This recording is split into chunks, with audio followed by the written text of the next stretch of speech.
રાષ્ટ્ર સંઘ દ્વારા ઘોષિત 9 ઓગસ્ટ વિશ્વ આદિવાસી દિવસ નિમિત્તે આદિવાસી સમાજની ભવ્ય શોભાયાત્રાનું આયોજન કરવામાં આવ્યું છે।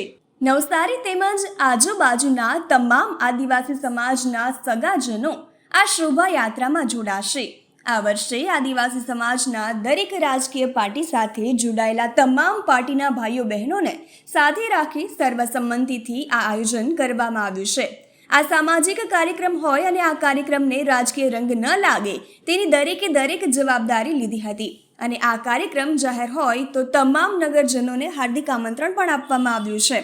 સમાજમાં એકતા રહે અને દરેક સમાજ એકબીજાને સહકાર આપે અને ભાઈચારો રાખે તે જ ભાવના સાથે બધા શોભાયાત્રામાં જોડાવા માટે અપીલ કરવામાં આવી હતી।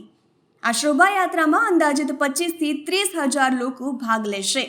આ શોભાયાત્રા સવારે 10 કલાકે ફુવારાથી પ્રસ્થાન કરીને કાલિયાવાડી બિરસા મુંડા સર્કલ પૂર્ણ થશે। આ સાથે જ આદિવાસી જન જાગૃતિ સમિતિ નવસારીથી કમલેશભાઈ પટેલ એ વિશ્વના આદિવાસીઓને એક કરવાનો દિવસ અને આદિવાસીઓ પોતાના રીત રિવાજો મુજબ પહેરવેશમાં શોભાયાત્રા સાથે જોડાયા હતા।